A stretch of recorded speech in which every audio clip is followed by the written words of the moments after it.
Welcome to Streams of Income with self-help author Ryan Rieger. For the next hour, you'll hear proven methods for how to live the multiple income streams dream. Ryan is passionate about helping others discover their gifts and start their own business. He's published 5 books, and his courses and group coaching programs have changed the lives of thousands of students all over the world.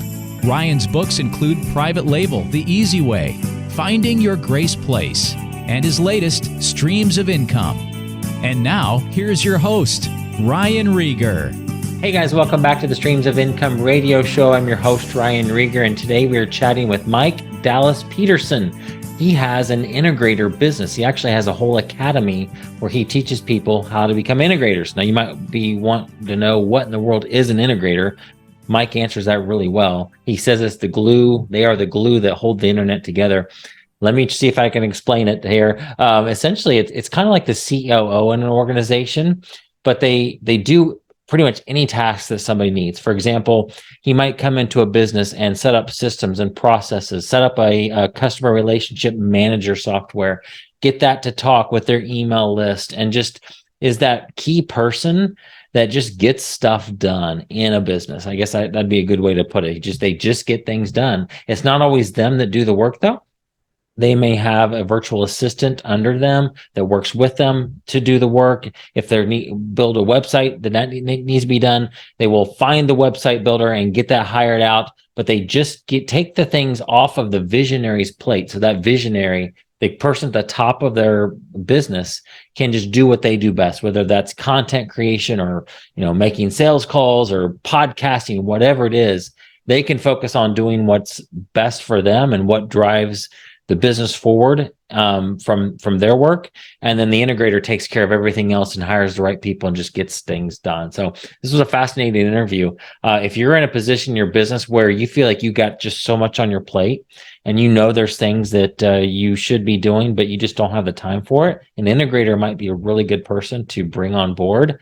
Or if you're wired this way, you just think of solutions. You talk to people, and when they're talking about what's going on in their business, you already know what they should be doing. You might be wired to be an integrator, and he has a whole academy at theintegratoracademy.com where you can learn on how to become an integrator, how to learn the right software, how to just do what he does. And he's got several companies on retainer. So what a cool business. And I love it, but this is a really fun interview. Here it is. Mike, welcome to Streams of Income. So good to meet you. Likewise. Yeah. Thanks for having me. So we had an awesome conversation right before we hit record, and you're from British Columbia, and I need to go. I know it's so beautiful. My wife wants to go. So yeah, depending on what part of BC you're at, but I'm in the southern Okanagan. So it's kind of like this little sliver of a desert that comes up from Lake Nevada. It's kind of weird, but it's pretty cool. Well, welcome to my show. It's an honor to have you here. I love hearing people's stories. So let's talk about yours. Take me back as far as you want to go. Yeah, that's it can potentially be a long way. So I'm like one of those typical blue collar kids that grew up in not a farming, but like a logging community. So way up north in British Columbia, closer to the Yukon than obviously Washington State or whatever, and just a little tiny community of like 3,000 people. So grew up in that, and ended up becoming like a problem child, like a delinquent, right? So I ended up getting severely into like addiction, alcohol, got expelled from school for fighting and selling stuff I shouldn't have been selling, and So anyways, got court ordered, sent away to boarding military school in Ontario, and spent 4 years there. So that was it's kind of like juvie, but more high school juvie, if that makes sense. Just more discipline, more, things like that. So we ended up going there, spent 4 years doing that. And, while I was there, I ended up deciding, I guess internally, I'm gonna just do the best I can. Cause you know what I mean? Like, this is not worth it. Obviously I wasn't drinking, I wasn't smoking, I wasn't doing any drugs. So I was kind of I was super clear on kind of what I wanted to do. And so I just did everything everything I could by the book. So I went on crazy trips. I went to West Virginia, North Carolina. We did like military exercise with U.S. Airborne. We shot guns. We drove tanks. We jumped out of planes. And I went to like Baton Death March in White Sands, Misael, New Mexico. That was probably the hardest thing I've ever done in my life. And anyway, so yeah, did that, graduated from that. And then, went kind of like right back into addiction and started drinking. My dad, my whole dad's side of the family is just like a bunch of alcoholics. So my dad moved into me, and that's obviously like, didn't help me out. And anyways, I was like, working at a tire shop. I was trying to move my way up, but the addiction took over. And then I basically went into the hospital, like damn near in comatose, liver failure, almost done. So I ended up getting on this crazy drug no one really knows about. It's called like Antabuse. And basically it makes you extremely ill if you drink. So stopped me from drinking. So anyways, long story, back into this tire shop, went on there, grew the store from like 3 million to 5 million in revenue, and did really well. And so that's probably like, I guess, like a very dumbed down version of like my childhood to, like adult career, if you will. Yeah. How long were you at the tire shop? Around like 8 years, 7 years, 8 years, something like that. Yeah. So we did that, and like I said, it was great because it also had like uniforms and discipline and all this kind of stuff. Right. So that's why I was like, I think I thrived. Procedures and SOPs and things that you're so right way, and this is the wrong way, And so it was, it really worked out. But I ended up quitting. I was doing about 120K a year. It was a really good job. Yeah. And my first son, Elliot, who's now 6, same as your son there, and he was just born, and like I call it boomers, like the boomer story. So the boomer stories started where they were like, he was born, they're like, well, my kid wasn't even in diapers before I was back to work, or like I didn't even change his first diaper, and all these crazy. I'm like, man, like I don't really care. Like I'm gonna be with my family. It's like I only get to do this once, and it never stopped, right? It just kept on going, and I had a pretty well-oiled machine store, and it was outperforming all of the even bigger stores, but they didn't care, so I just quit. Like, man, I didn't want to do this. So quit. I was like, I'm going to try something. Don't know what I was going to try. So I got into affiliate marketing, did the multi-level marketing. I did marketing agency. I did e-commerce. I mean, you name it, I did it. Yeah. And the one thing about all of those things that I did is like I got mild success, and then I just it just never got really good success in it. I couldn't continue with it, and I couldn't figure it out. So I did that for about a year. After I quit, funds ran out, and I was like, well, what do I do now? And so I ended up starting up a brand new tire shop for someone in town that hated the tire shop I was at. Yeah. And so, I was like, sure, whatever. I'll start the competition in town. So I started that store. We grew it to about $250,000 like the first few months or whatever. We did very well, but right from the ground up, like we brought in the tire machines, we brought in all the tools. There was nothing there. I started from the ground up, right? So it was like after we got like the boss, I call him, came in, he's like, you guys did like 100K last month, and I'm like, nice. And we did like 30% gross profit margins in the tire shop. It's pretty good, it's like well done. And I was like, okay, cool. And then I was like, you know what? I'm really good at like this, like starting up and building these things and like whatever. And then I was like, started thinking, I was like, well, I was really good at like all of the tech and all of this and all of that inside of the affiliate marketing and all that. I was like, I'm going to reach back out and see if some of my old acquaintances need help. And that's where it took off. That's where like my whole integrator thing kind of took off. I was, people were like, oh no, Mike, I would love for you to set up my systems. And oh, Mike, I would love for you to connect this. And oh, Mike, I would love for you to, whatever. So they're like, how much? And I was like, I don't know. They're like, I'll give you $1,000 a month. I'm like, okay, absolutely. Thank you. Not expecting that kind of money at the, career. And so I ended up getting like 4 or 5 clients. I was making $4,000 or $5,000, you know what I mean? US for Canadians, that's like probably like $7,000, $8,000, And so I was doing pretty good, still working that job, going like, why? So it worked out pretty good. And that's where kind of like all of it was like born, I suppose. And like, that's where my mindset kind of changed. And, I was, my wife, she was no longer working. Our second son was like basically born. and I was like working a job and building the business at the same time. So it's kind of like, yeah, it was crazy. It was a weird time. It was a weird time, but I did it. And I mean, I've got pictures of me in a tire shed, you know, in a laptop with some earphones on, like working as I'm in like, awesome. just like, yeah. It was pretty cool. So that was back in 2017. Wow, that's not even been that long ago, man. No, and then I quit, and I haven't been back. I haven't done another brick and mortar. I haven't done anything since then. I've helped out some brick and mortars with their, systems and their processes and CRMs and marketing and all this kind of stuff. But I don't plan on going back. So wow, yeah, you don't need to. Now you have a whole academy. Well, we'll talk about that in a second. I want to hear about, you said the word integrator, and I mentioned, I was honest with you. I said, Mike, this is a word that I've only heard within the last year. And you said, well, that's because it's new. So tell me what an integrator is. And you said that you're the glue that keeps the internet going. And that's we for it. Yeah, we glue the internet. I was joking and say we glue the internet together because it's really hard. It's like complicated to kind of describe what we do because we do so much, or we can try and do so much, right? So we're never like specific to like ads or funnels or websites or automation or nurturing or whatever it might be. Like we'll basically dive into like whatever a company really wants us to do, right? And so the problem with like my position over the last like 5 years, I was like, nah, I don't know what I am, but this is what I do. And people are like, well, I don't even know what that means. You know what I mean? So I'm like, I'm not a marketer. I'm not a funnel builder. I'm not like, all of these. I'm not like a social media marketer. I'm not any of this stuff. So what am I?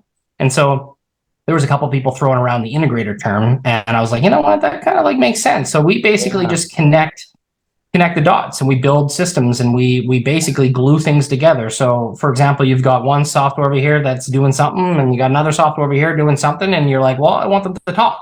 It's like, okay, well, we'll integrate those two together. We'll glue them together. So you, and as the business owner, can save time. You don't have all that manual work and things like that. Right. And so we also are really good at like finding software that you don't need to glue together. So it has more features and it's maybe cheaper or things like that. Right. Because the one thing that we have going for us is that we work with software all day. So we know what softwares can work for different industries and stuff like that. So an integrator in a nutshell is a person that, connects the dots and builds systems and glues the internet together. Wow.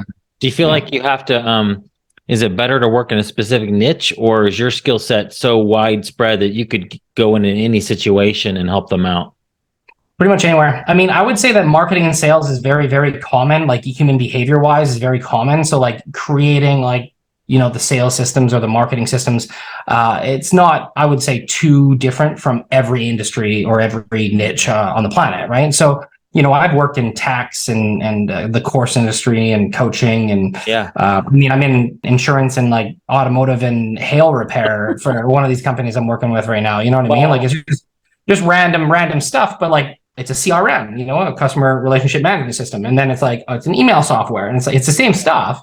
It's just a different, different email or different, sequence from left to right in a pipeline or something along those lines, right? So yeah, we can work with anyone. It doesn't really matter. There's a couple industries out there that I just tend to stay out of, and that's generally, a lot of the healthcare, just because there's so much like the HIPAA and all that I'm just like, I'm not interested in learning it. I'm not interested in making sure I'm compliant. It's just not something I'm like, I got enough work. It's too much. Why go into that? So if you want to become an integrator and you want to get into that, and there's almost no competition. So you could get into it. So how many clients did you have before you started your program, and what caused you to say, oh, you know what? This is good stuff. Other people would be interested in this. Let's start a program. Yeah. So it's going to be a funny answer. I'm going to start with a funny answer first. So I had about 4 clients before I started. And the reason I had 4 clients is because there were 4 big clients. And I tend to like, I like to stick with the people that are like, the best paying, the easiest to work with, the most ethical. And you'll find that like in the marketing industry, and especially in like the online industry, ethical is probably one of the first things you want to get into, because I've worked with a lot of shady people, and I've worked with a lot of things that I'm like, this is not right. I don't even feel good about this paycheck right now, and so I had to stop and say no. And so there was at one time, I think I had about 30 clients. And it was going well, but there was a lot of very small clients, and I was making maybe a few $1,000 per client, like nothing. But I mean, I was doing very good numbers at the time, but I was like stressed out. It's just not worth it. And so I ended up getting into a cool niche, the YouTube niche. And these clients were building communities, or we pitched them on building communities and pitching on their YouTube channels, getting these paid communities together, hiring coaches and taking over all those systems, right? And so we would build like the curriculum, we'd hire and train the coaches, we do the support systems, the payment systems, the sales pages, we do everything. The only thing the YouTubers have to do is essentially YouTube, do some videos, pitch, right? That's it, right? And then maybe show up once a month for a video. And so some of our clients, like if you look at, Jaspreet Singh or Max Maher, I mean, they got, millions of followers. Jaspreet's got like 1.5 and Max is about 1 million, but, some big YouTubers, right? And then we work with some other people that have, quite substantial numbers. So I ended up going down to like 3 or 4, maybe 5 clients, and it was just YouTube accounts, big accounts, and they paid very well. But the problem is like I had all those other clients that are still ethical and still, need help, and they're like, Mike, I need you. I'm like, I can't. And they're like, no, I need you. I'm like, I can't. They're like, well, recommend something. What's going on? Like, no, we need someone right now. And I'm like, I'm not a person like saying no. So I'm like, I don't have it.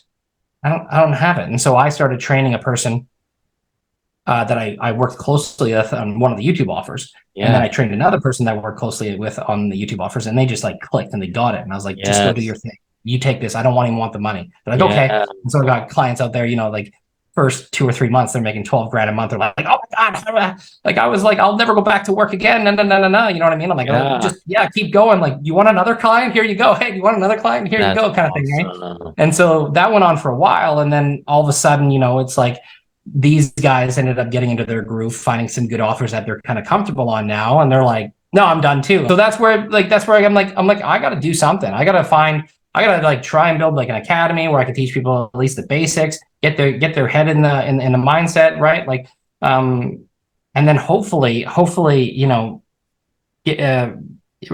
reduce some of the need, because like the problem is like the majority of these business owners, online business owners, and doctors and whatever, dentists or chiropractors or tax people, all these people, like they're going to these marketers who are offering and pitching marketing retainers who are just running ads, and like, that's it. And, like, I'll get you 10 leads a month or whatever it is. Right. And it's like, that's never enough. There's no nurturing. There's no other systems after that. There's no synergy. There's no, and like the owners of these businesses don't really know what they're doing. And then all of a sudden that person, has catastrophic failure or something happens. And now they're left in the dark, and all the systems that they once had and they were paying for now are gone. Wow. So I was like, I can't do that anymore. I need to like just help people build their own systems in their own business. It's all theirs. I don't need to worry about these like crazy retainers, unless of course they still need me, right? But I'd rather just build these companies up so they have their own systems rather than all the conventional way of doing it. I just didn't agree with it, right? Yeah. So, give me an example of somebody, like, you can make up a fictitious type of client, but what you might do for somebody, and it's probably all over the board, I bet. But give me an idea of like I had a meeting today. Is anybody, any client you're working with, or somebody that you're working, any client that your students are working with, is give me an idea to put a picture behind for somebody that's listening to think, that sounds like something I might want. What does working with an integrator look like? What are they going to actually do for me? I know it may be very well be like anything that they need. Connecting the dots is very general, but any examples you can share?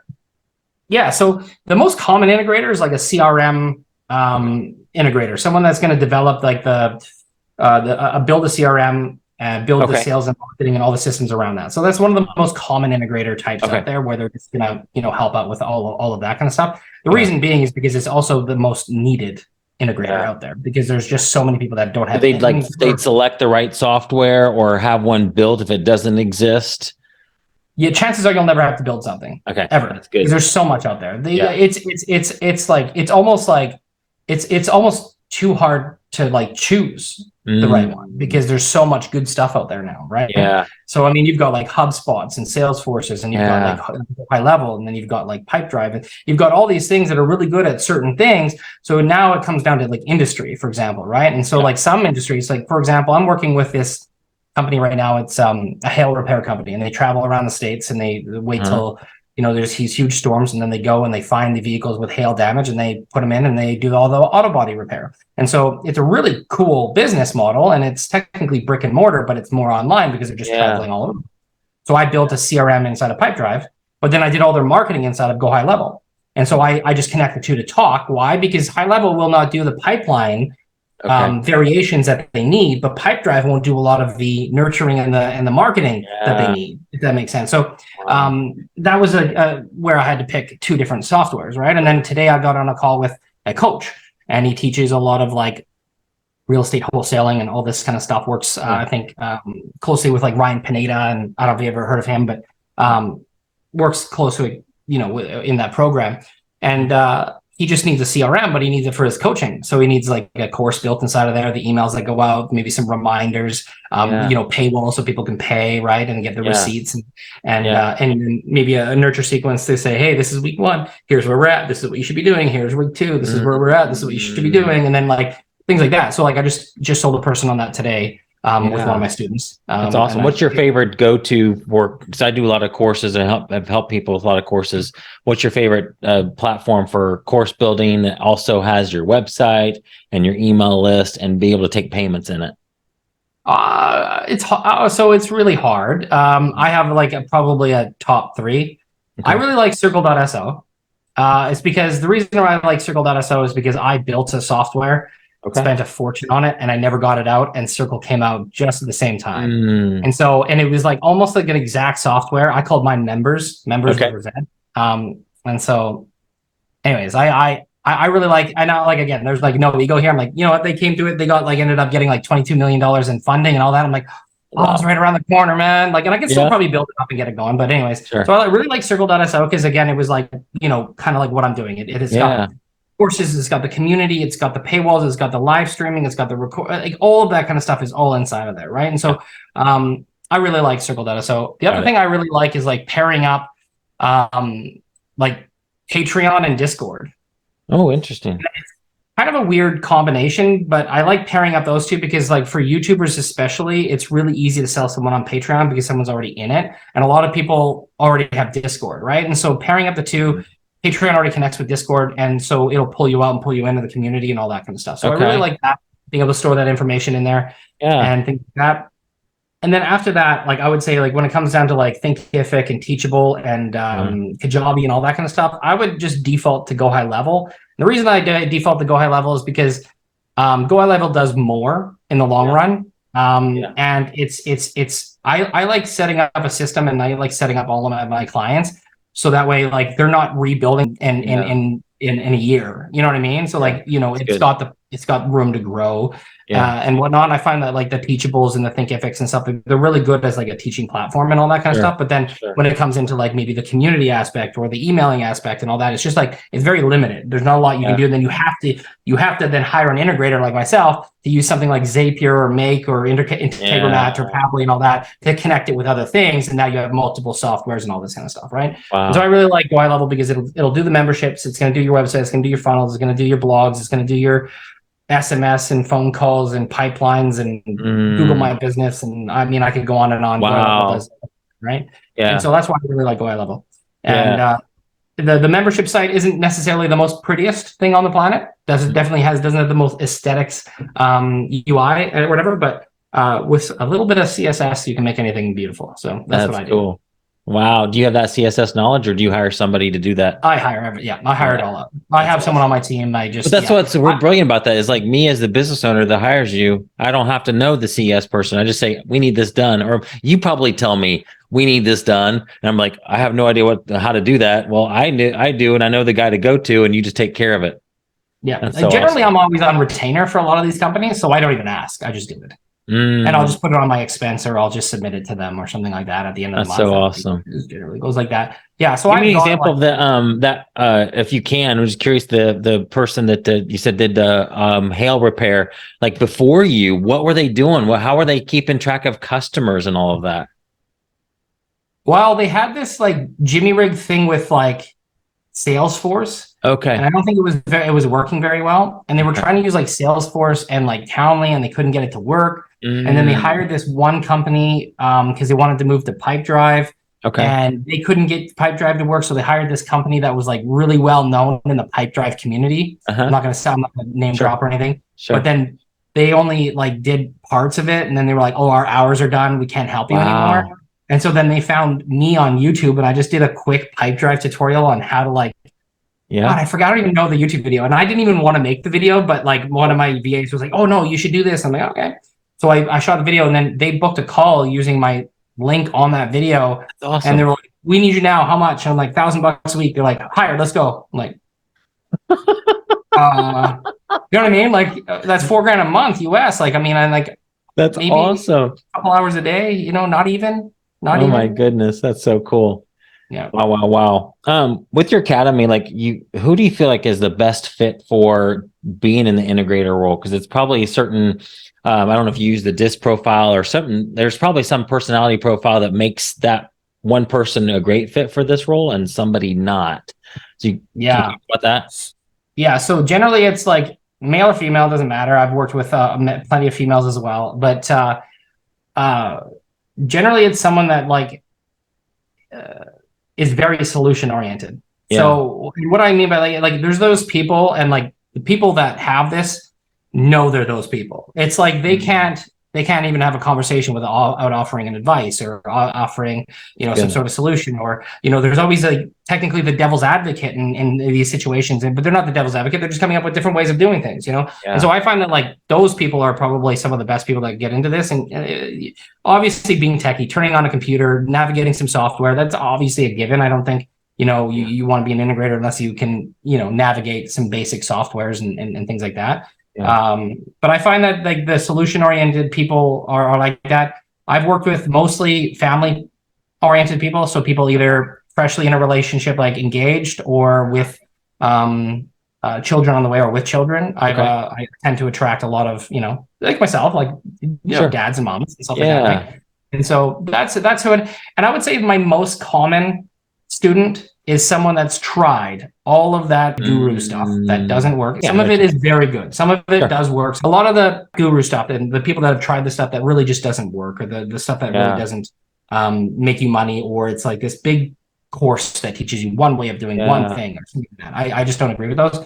So people that have gone into like the social media marketing and the e-commerce and the crypto and like the stock market investing and multi-level, all that kind of thing, they've tried a couple things and they've never been able to make it work. Yeah. That's so those are probably my best students. And one of my students actually just started about 60 some odd days ago. He's already at 4,500 recurring right now. And he's like, he's awesome. Yeah, it's like, I mean, but he did it a very interesting way. He didn't spam a bunch of people on, you know how like a lot of I call them gurus, and now I guess I am one, but the gurus, they teach people how to like, you know, send out a bunch of emails or a bunch of text messages or even like, you know, Facebook messages or whatever, Instagram, things like that. The way that he is getting a ton of leads is he's just going to a bunch of events. So he likes the real estate niche.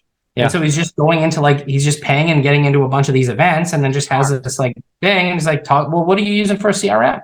Oh, what are you doing there? Oh, well, we're doing this, but we don't really know what. I'm like, oh, well, here you go. You know what I mean? And like the guy, like he's already got a backlog. He's already got 3 or 4 people that he's just had to say no to now. And I'm connecting some of my other integrators with him, going like, hey, you guys make your own deal. Absolutely. You know what I mean? And so it's going pretty cool. That's so awesome. Do you have or most of the folks in your program, are they you know, English is their native language, or do you have folks from other countries in there?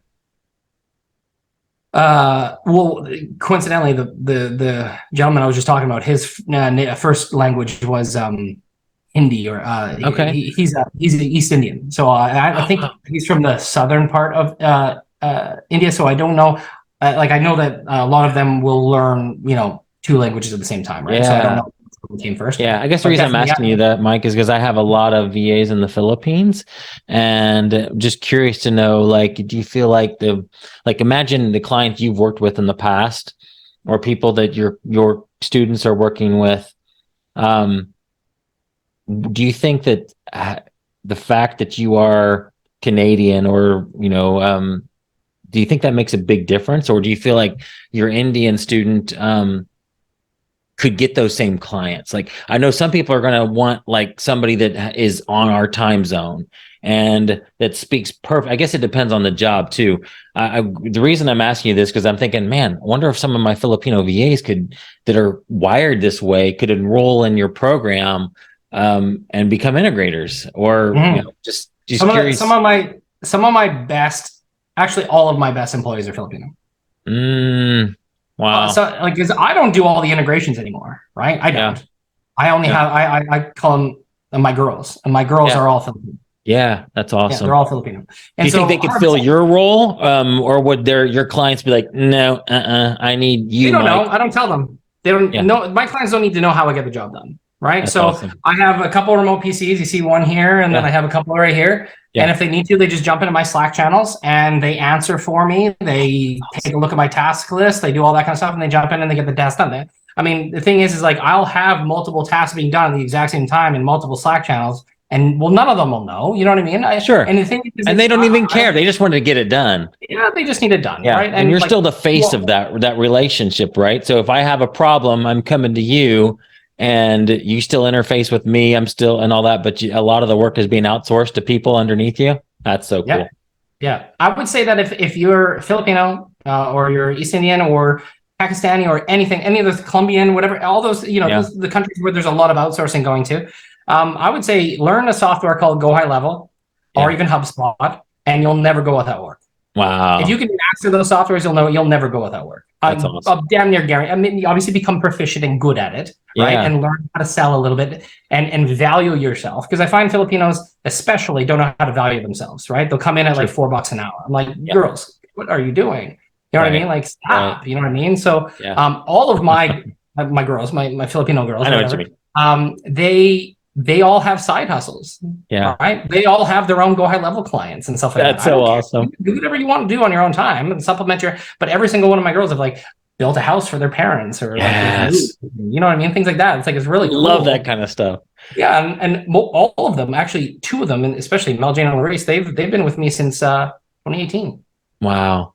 That's so fun. So yeah, 100%. So if you want to become an integrator and you're in, again, you reach out to me, absolutely, and or just learn a couple of those softwares and get kind of proficient in it, and then reach out to me after that if you want to, or do both at the exact same time. But I would find that like there are so many people out there, especially in the United States right now, that need a solution and need a CRM and need some system set up, that there's going to be more than enough work for the next like 10, 15, 20, 30,000, 40, 50, 100,000 people. Yeah. Like, I don't even think there's going to be enough. I know. That's so true. Oh my gosh. Well, tell me about your program and how people can find you. Cause, and then offline, I might ask you some deeper other questions real quick before we head off. But tell me about the Integrator Academy, who that's for and what they might learn in there. Yeah, so I've actually recently changed it because I was doing a lot of like one-on-one, right? A large amount of one-on-one. And so I realized that just takes way too much of my time. Sure. And so what I've done is I've switched the program now. Obviously I'm going to have more of a downsell. The upsell is going to be more of the one-on-one stuff, but I'm going to just teach people the Go High Levels and like the CRMs. And like, we're just going to start at the basics and start at the not the easy stuff to me, sorry. Sure. Not the easy stuff, but the easy stuff to me, right? It's like, this stuff where this is probably where the majority of the work you're going to go out and try and find, that's what it's going to entail, right? And so we're going to just start with that. We're going to probably pick a couple different softwares, probably two. And then every other software after that's got maybe a bit of different terminology, but they all work the same, right? Like they're all going to have, pipelines and things like triggers or workflows or something like that, right? So we're going to start there. That's the program. It's generally a 90-day program where you come in and there's going to be some group coaching. There's going to be, this sprint to getting in. You're obviously going to have to do, again, like I said, the outreach and things like that. If you don't have the luxury, like one of my students, to go out to events, then you're going to have to send some emails. You're going to have to make some phone calls. You're going to have to get out there. You're going to have to get in some groups. You're going to have to go provide a tremendous amount of free value to someone that needs it in hopes that you get a good testimonial or they hire you or something like that. And so, that's where we go. That's what we teach and things like that. So, and again, it's new. It's a very, very new program. I'm not going to lie to anyone. Like the only reason I need it is because there's too much demand out there. And I've been, a lot of my old clients are like, we need someone, Mike. I'm like, oh, okay, I'm trying. No. That's so awesome. Then get a hold of me. get a hold of me. It's Michael Dallas Peterson. It's a hyphenated last name, SEN on the end, and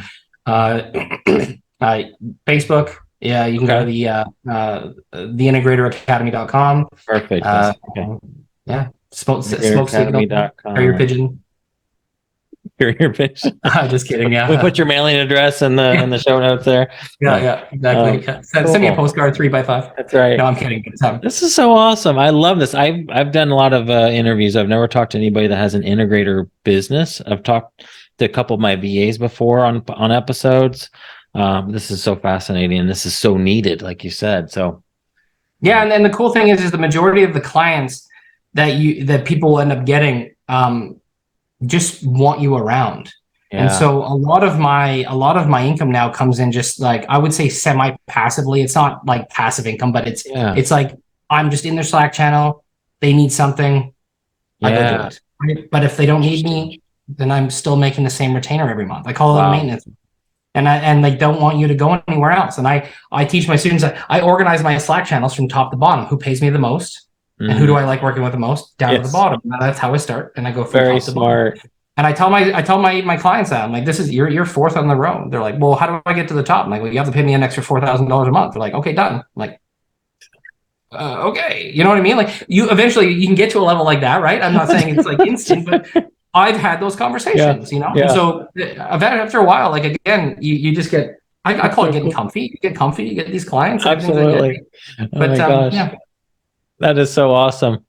Man, I love it. It's almost like having an arena and having, somebody pay money to have their name on the top. Again, I've only happened a few times. Again, I mean, it was more of a joke that I said it, but it actually worked. It worked? Oh my goodness. Wow. Okay. Interesting. I'll do that again. That is so awesome. So you need to go to your second and third and fourth people and say, hey, you know what? You're number 3. Yeah. Yeah. Well, but the thing is like you get to a point where it's like, do I really even need more work or more money? Like, I mean, you get up to a point where you're making, say, 20 or 30 grand a month. It's like, sure. Like, what are your intentions? Like, do you want to build a $1 billion company or a multi-million-dollar company? Or do you want to really just put your kids through school and buy a couple houses for them maybe so they can, grow up and have a good fresh start and then put away for your retirement. And then what after that? Like, live life. You know what I mean? Like, I don't teach this whole, like, we need Lambos and we need that's the furthest from the truth. Like I got a boat at a yacht club, sure, right? But like I take my kids out and it's just easier to load the kids on and not have to back that thing into like the boat launch every day. We want to go out. So that's the only reason I have that. But it's I'm just comfy. I'm comfy with what we got, and that's why I teach everyone else. Like you can go ahead and work yourself to death and save as much as you want and get going and absolutely grind for a while. But after a while, just do what you have the kids or go to traveling or whatever you want to do, right? And, that is so good, and you're providing that opportunity for other people with this. Yeah, so that's so which fun. is pretty cool. Yeah, that is really cool. Yeah, man, that's right up my alley. I love hiring people, and I have a lot of VAs in the Philippines too, and I love them. They're just they're awesome people. They work so hard, harder than any American. I don't know what it's like in Canada, but harder than any American. I'll never hire a Canadian or American. No, it's like the only time I'd hire a Canadian or American is for like a decent sales role. I find that like Filipinos definitely lack a little bit of the cultural I think sales ability that's really missing sometimes. Like there are, certain sales roles that they do work in very well, but other than that, like I won't even hire a personal assistant from Canada. Like no, thank you. Yeah. No, I'll just have a separate computer and then I'll just log into Zoom and she can just be there. You know what I mean? If I really needed something like that, it's just not worth it anymore. And then the fact that they want 30 or 40 or $50 an hour to start and, I don't know. I can't do it anymore. Sure. Get it. Well, thank you for being on. I appreciate it. This has been awesome. And I will, guys, go to theintegratoracademy.com to learn more about how to join Mike's program. I love it. Awesome. Thanks for having me. All right. You've been listening to Streams of Income with self-help author Ryan Rieger. From right here in the Dallas Metroplex, Ryan teaches several entrepreneurial courses and group coaching programs to students all over the world. Be sure to listen next week at the same time for Streams of Income with Ryan Rieger.